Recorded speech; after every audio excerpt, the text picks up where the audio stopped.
नमस्कार दोस्तों, स्वागत है आप सभी का आपके अपने इस यूट्यूब चैनल विधिटेरिया में। दोस्तों मैं हूं एडवोकेट मंजीत त्रिपाठी। दोस्तों आज के इस वीडियो में हम लोग बात करेंगे लोन डिफ़ॉल्ट के बारे में। लोन डिफ़ॉल्ट करना क्या एक क्रिमिनल केस है या फिर एक सिविल केस है।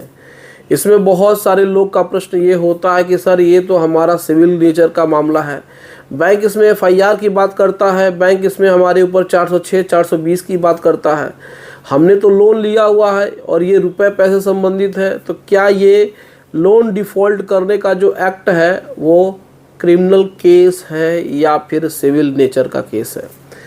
तो देखिए, हम आपको बता दें कि लोन का जो मैटर है भले वो दिखने में सिविल होता है, लेन देन में सिविल लगता है, रुपए पैसे का मामला है, इसमें डायरेक्ट एफआईआर नहीं होती है, लेकिन लोन डिफ़ॉल्ट करने का जो एक्ट है वो एक तरीके से आपका क्रिमिनल नेचर का एक्ट है। इसमें जहां आपका इंटेंशन, यहाँ पे आपकी मानसिक स्थिति, मन स्थिति, कानून की भाषा में बोला जाता है कि इंटेंशन जहां पर आपका ये हो कि आप जानबूझ करके पैसा नहीं देना चाह रहे हैं या जानबूझ करके आप लोन डिफ़ॉल्ट कर रहे हैं, तो ये एक प्रकार से क्रिमिनल नेचर का ऑफेंस है। हालांकि इसमें आपका डायरेक्ट एफआईआर नहीं होता है, लेकिन इसमें कंप्लेंट केस हो सकता है। कंप्लेंट केस क्या होता है इसके बारे में थोड़ी सी हम लोग डिटेल में जानकारी ले लेते हैं। देखिए, केसेस दो प्रकार से लॉज होते हैं, दो प्रकार से मुकदमे चलते हैं, दो प्रकार से मुकदमे को दाखिल किया जा सकता है। एक तो डायरेक्ट एफआईआर दर्ज करा करके, जिन मामलों में हिंसा की बात होती है, जिन मामलों में जो क्राइम होता है वो स्टेट के अगेंस्ट होता है, तो उन मामलों में डायरेक्ट एफआईआर दर्ज होती है और उसके बाद वो मुकदमा होता है। लेकिन जहाँ किसी व्यक्ति विशेष के हित का आप वायलेशन करते हैं, यानी किसी व्यक्ति विशेष को नुकसान पहुंचाते हैं और उस व्यक्ति विशेष के नुकसान से कहीं न कहीं एक समाज पे बुरा प्रभाव पड़ता है, तो वहाँ पे कंप्लेंट केस होती है। वहाँ पे डायरेक्ट एफआईआर दर्ज नहीं होती है, लेकिन मामला डायरेक्ट कोर्ट में दाखिल होता है और कोर्ट में जो वो मामला दाखिल होता है, इन्वेस्टिगेशन वगैरह होता है, तो उसमें जो केस होता है वो भी अपराध की तरह ही उसको ट्रीट किया जाता है, यानी कंप्लेंट केस में उसको दर्ज किया जाता है। तो परिवाद जिसे बोलते हैं हिंदी में, तो ऐसे परिवाद में कंप्लेंट में आपको डायरेक्ट न्यायालय में मुकदमा दाखिल करना है। पहले तो क्या होता है कि जहां पर स्टेट के अगेंस्ट में आप क्राइम करते हैं तो आपके ऊपर एफआईआर दर्ज की जाती है, पुलिस तफ्तीश करती है, चार्जशीट फाइल करती है, उसके बाद आपके खिलाफ समन इशू होता है, फिर ट्रायल चलता है। लेकिन कंप्लेंट केस में क्या होता है कि अगर आपने किसी व्यक्ति विशेष के हित को मारा है, यानी उसको नुकसान पहुंचाया है, चाहे वो आर्थिक रूप से हो सकता है या सामाजिक रूप से हो सकता है, किसी प्रकार से, तो फिर वो व्यक्ति आपके खिलाफ परिवाद दाखिल करता है, कंप्लेंट दाखिल करता है, उसमें उसका बयान होता है, बयानों के आधार पे फिर आपको समन इशू होता है।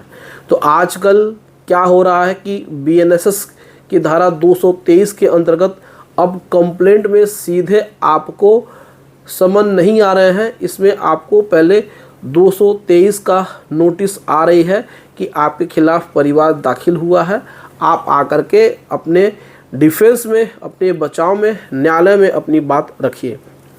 तो जो लोन डिफ़ॉल्ट का मामला है ये एक प्रकार से आंशिक रूप से क्रिमिनल नेचर का होता है, जिसमें क्रिमिनल केस मान के चले तो इसमें मान के चलिए ईसीएस बाउंस का जो केस हो गया, इसमें आपका चेक बाउंस का मामला हो गया, और जहां 406 420 की बात हो गई।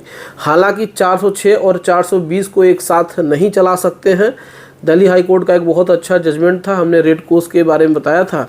और इसमें क्या है कि 419 420 की बात हो सकती है कि आपने जानबूझ करके फ्रॉड किया। तो ये जो चीज़ें हैं ये भी आपके क्रिमिनल नेचर के केसेस हैं। इसमें कंप्लेंट फाइल होती है, उसके बाद इन्वेस्टिगेशन के लिए कहा जाता है, आपका बयान होता है, उसके बाद समन आते हैं, उसके बाद ट्रायल चलता है। लेकिन ये भी एक प्रकार से क्रिमिनल नेचर में आता है।